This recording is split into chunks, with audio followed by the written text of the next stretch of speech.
បាទជ្រាបសួរពុកម៉ែបងប្អូននេះគឺជាពៀនទូកសវណ្ណគាចាស់ណាបាទណាដែលបានទៅប្រកួតនៅ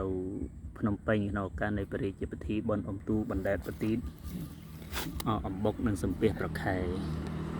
ហើយពៀននេះបាទទូកនេះបានទៅប្រកួតនៅក្នុងឆ្នាំ1993បាទយើងឃើញឆ្នាំ1993បាទចឹងគឺជាពៀនកិត្តិយសសម្រាប់ទូកអមបរោះចឹងពៀននេះបានចាឆ្លាក់មកថាពៀនអនុស្សាវរីយ៍បុណ្យអុំទូកឆ្នាំ1993ចំណាត់ថ្នាក់លេខ1ទូកអមបរោះបាទចឹងគឺជាពៀនរបស់ទូកងោសវណ្ណគារបស់អ្នកភូមិអង្គរខ្មៅឃុំកុយម៉ៃស្រុកមង្គលបុរីខេត្តបន្ទាយមានជ័យបាទ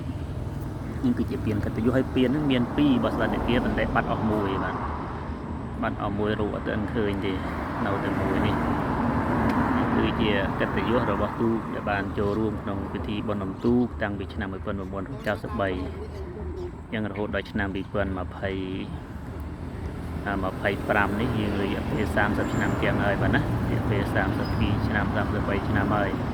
អញ្ចឹងគឺជាពេលវេលាដ៏យូរអង្វែងហើយដែលសារតែមានពៀននឹងឯងទុកជាតំណាងអនុស្សាវរីយ៍នៃការចូលរួមថ្នាក់ជាតិហើយពៀននេះគឺពៀនលង្ហិនស្ពាន់ក្បាច់ក្បូរស្អាតមែនទែនបាទក្បាច់ក្បូរស្អាតខ្លាំងបាទណាហើយពៀននេះឆ្លាក់ដោយដៃណាបាទមិនមែនឆ្លាក់ដោយម៉ាស៊ីនទេឆ្លាក់ព្រោះចុងដែលឆ្លាក់ហ្នឹងគឺមានក្បាច់បាទក្បាច់ស្អាតណាស់តែយើងមើលឃើញថាការរចនាពីសម័យនោះ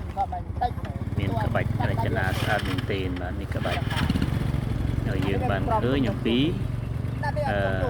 ពៀនរបស់សវណ្ណគាចឹងសម័យនោះគឺទូកសវណ្ណគាបានចូលរួមក្នុងឱកាសបុណ្យទូកនៅរាជធានីភ្នំពេញបាន2ដងបាទហើយខ្ញុំថតចិត្តដើមឈើនេះគឺជាឈើកគីដែលទិញយកមកជួសជុលសវណ្ណគានឹងឯងដើម្បីឲ្យបាត់បង់កិត្តិយសគេឈ្មោះក៏បានទិញឈើកគីយកមកជួសជុលទូកសវណ្ណគានៅក្នុងឆ្នាំនៅក្នុងខែតុលាឆ្នាំ2025បាទអញ្ចឹង